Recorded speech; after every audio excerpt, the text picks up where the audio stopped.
Morning, everybody. Thank you very much for coming at this early hour. Seeing so many friendly faces. I'm trying to explain to Amy this morning what a firing squad feels like. This is pretty much it. There's a very good chance that the pair of us might completely forget what we came here to talk about. So if you can forgive us, we're both not hugely experienced at this, so we'll do our best. Anyway, we're here to talk about childhood, and I'm an illustrator and sometimes cartoonist, and Amy is a graphic designer. Now, I'm a lot older than Amy, and I'm an awful lot older than most of you here, I think, with maybe one or two exceptions. I lived in Ireland, rural Ireland, as a child in the 1960s, and it's going to be extremely difficult to try and explain what that was like. There was very little to laugh about. Everybody was working extremely hard trying to get by. Everything was black and white or grey or shades of grey. And if you tried to be funny about everything, you were considered funny and they left you alone. So generally speaking, growing up in rural Ireland in the 60s was a fairly grim place to be.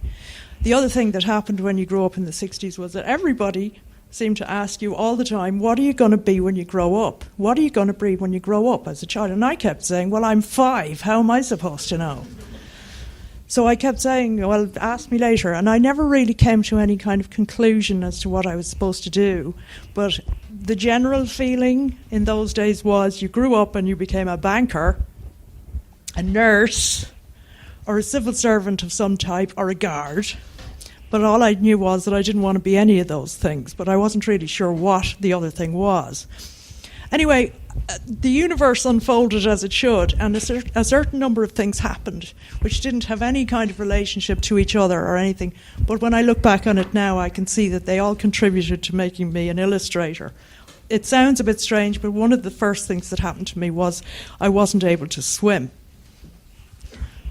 And what happened then was, that doesn't sound like it makes any sense at all, but my brothers and sisters were great swimmers, and they spent the whole time being taken away with my mother to canoeing and sailing and swimming classes, which meant that I, as a 6-year-old, was left sitting at home with the dog on my own, which in the 60s was an okay thing to do. That wasn't a problem. And as a result, there was nothing to do, and I hadn't figured out how to turn on the television yet. So I sat in the living room with the dog and looked at all the books. Next slide. We're well rehearsed. Anyway, the swimming thing was great because I just sat in the house all day looking at the books because there was nothing else to do. And this is where I would possibly go off on a Kindle rant, but I'll try not to.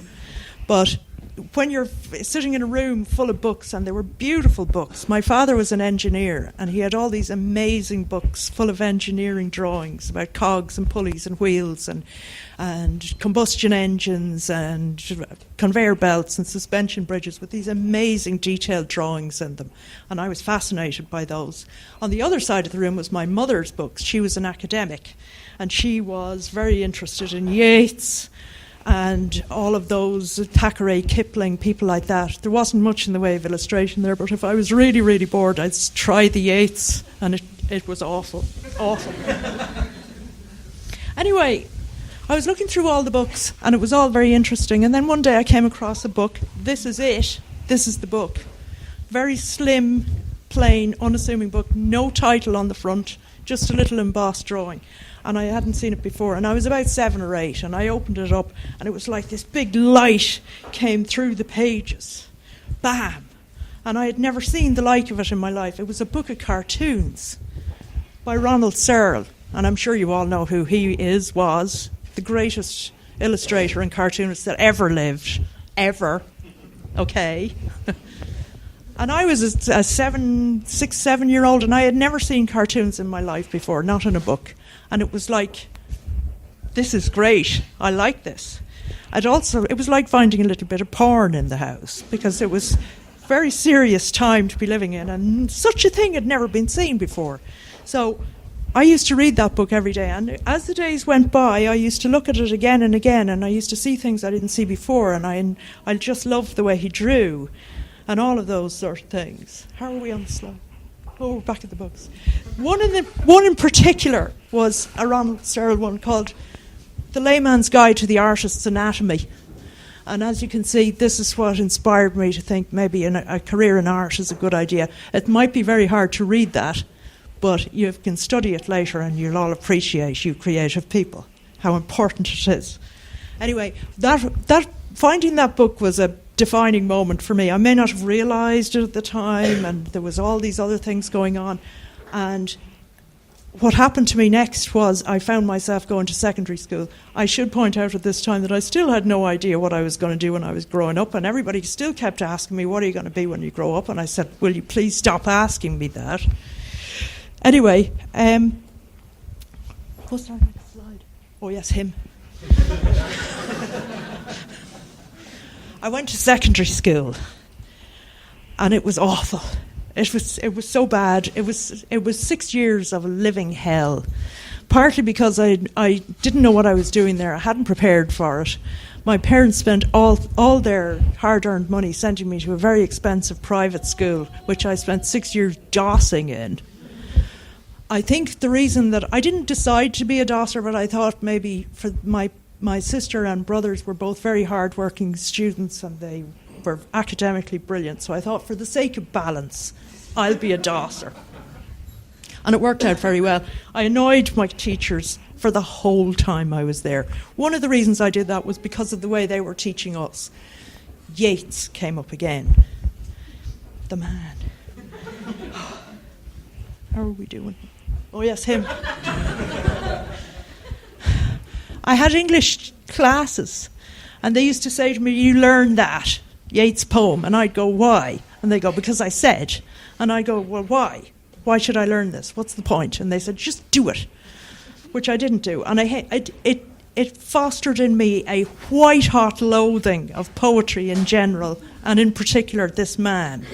And I decided at some point that no matter what it took or how I was going to do it, I was going to get my own back on the guy, because he made my life hell.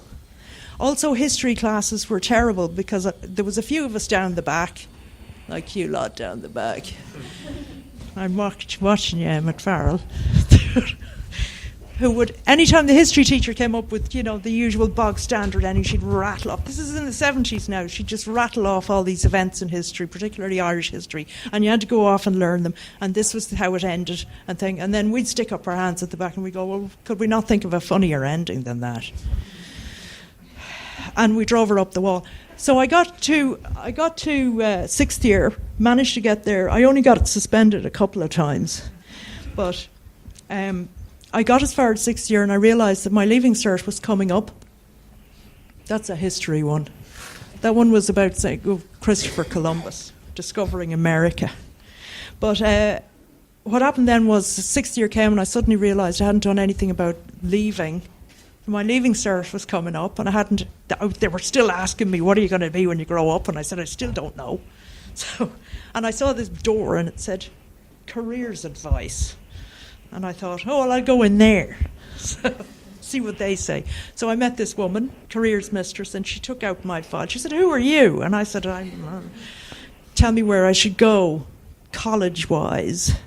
And she said, right, got my file out, looked at it, and she looked up at me, and I remember her words to this very day. She said to me, you're terrible.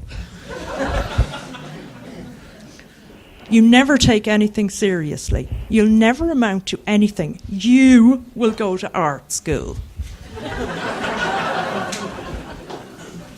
And I thought, good God, I never knew there was such a thing. I thought there was Trinity and UCD, and that's all there was, or you became a guard.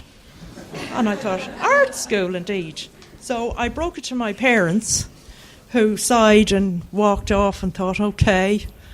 And they said, well, you probably never make any money, but you may as well go, give it a whirl and see what happens. And I went to art school, and it was the greatest 5 years of my life. In the old days, it was called more charmingly Dunleary School of Art and Design, which is now IADT. I think I preferred the old name. I met a couple of people in there who influenced me hugely. One of them is sitting here. So I'm not panicking at all. He was a lovely teacher. He taught me everything I know. Nick Van Vliet, big hand. And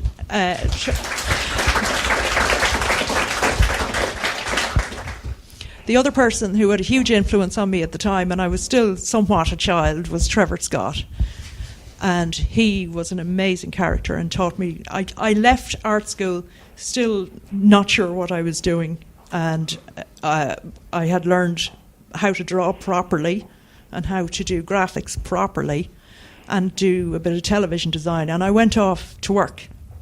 But I spent the guts of 20 years working in film and television and graphic design and a bit of farming. We won't talk about that. And it was only when I went to Sligo and Amy was born. Amy here. This is where the connection happens. How are we doing with the slides? Do you want to whiz on with... Oh, yeah. No, go back one. Yeah. I went to Sligo, which at the time seemed a bit of a risky move career-wise because it was 1991, but they had invented the internet conveniently, so that was okay. So we went, the two of us, down to Sligo and started working, and I started getting work as a children's book illustrator, which was the best fun ever, because I was able to go and buy all the markers and all the pencils and put them all in a little office like this, and it was the best fun ever, and I was getting paid for it. But the one thing that happened, which I must go back to the childhood theme because that's what I'm here about, is the fact that while I was doing that, I kept thinking there's something going on, there's something I have to get out of my system. And that's when Amy came home with her school books, and suddenly I realised the damn school books are still the same. They're still teaching them the same damn stuff. History, Yeats, there he is again. So I thought, right, I'm in Sligo. The Yeats thing is still bugging me, so I started doing a series of drawings, and I've been doing them ever since. And it was a cathartic experience, but the whole thing went back to my childhood because everything that inspired me to draw and everything that inspired me to draw like that and to try and draw as best I can was inspired by this book here, right, and the books that I was reading in my parents' house. So rather than go on and on and on about Kindles and that whole thing, if you all have children, which I'm sure you do, and some of you do already, buy them books, buy them lots of books, because there's nothing like the smell or the feel or the look of a book, especially a big book of cartoons, and your children will enjoy it, as my daughter is going to explain to you now. Thank you very much.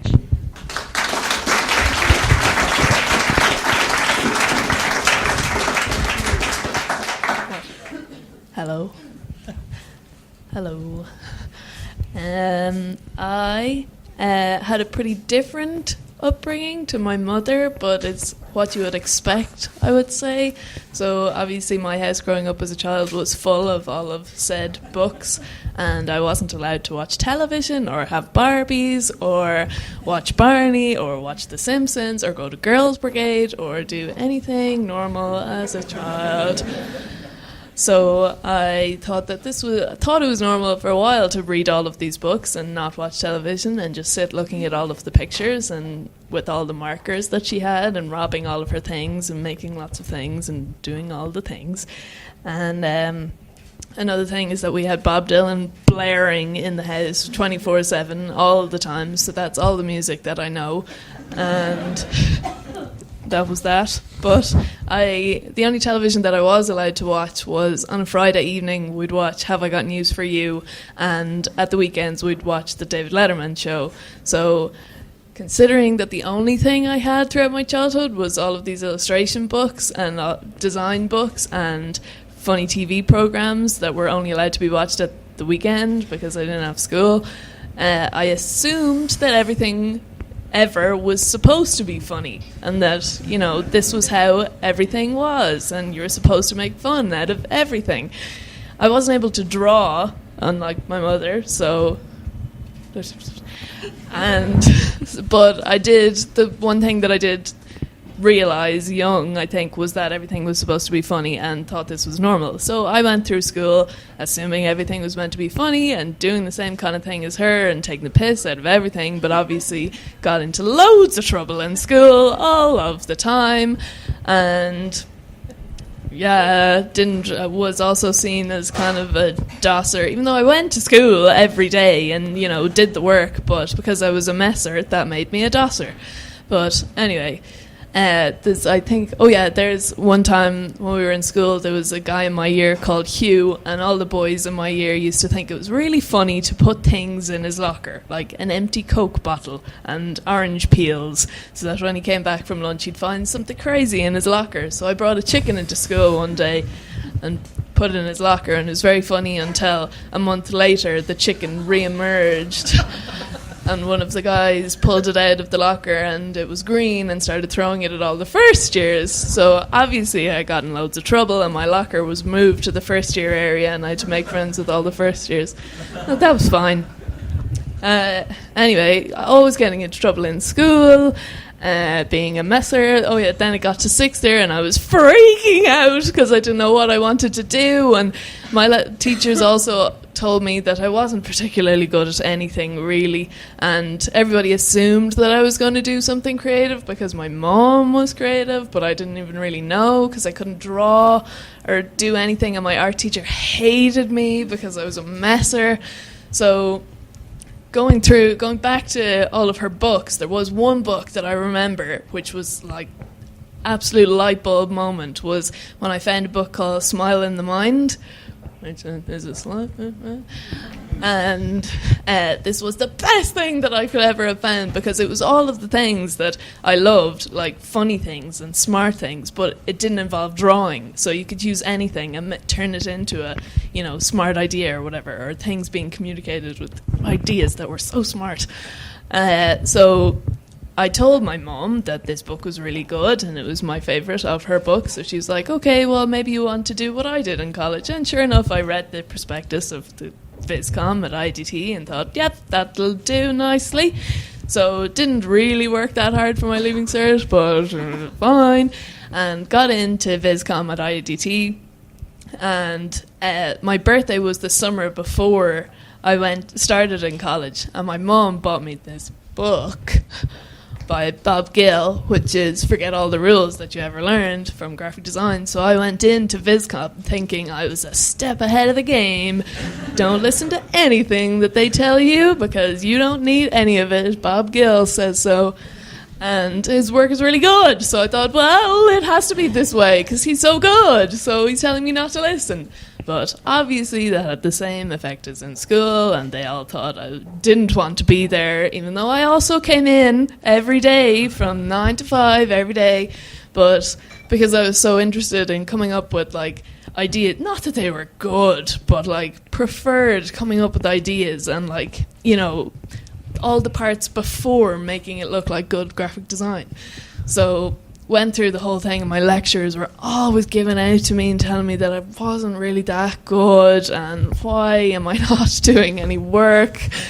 And then in third year you were told that this was hell, like quit now, don't continue, you will die in third year of college. So we were all kind of freaking out about that, and my lecturers told me, you know, you don't really work very hard and you don't really seem that into it, but continue if you want. So I did, and it was fine, like scraped by. And then fourth year came, and oh god, Dave Smith is in charge now. And there's so many rumours of, oh my god, I heard that one time somebody's kerning was so bad that Dave Smith punched his fist through their laptop screen. And all of these stories that you'd hear from people that Dave Smith was going to murder you. But then it ended up actually being fine. Like, fourth year was actually the best year for me in college because for some reason my lecturers listened to the crazy ideas that I had, rather than expecting me to come up with beautiful, cool graphic design.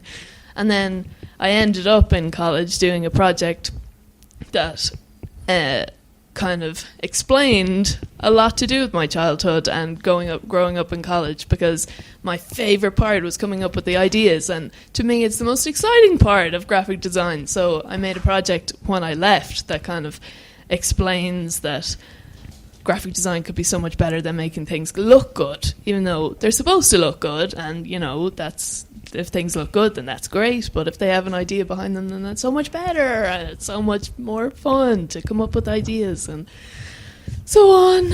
So, then I think that's it, actually. Oh yeah, we have a video that explains a lot better what we were trying to say. Yeah, from somebody who knows what they're talking about.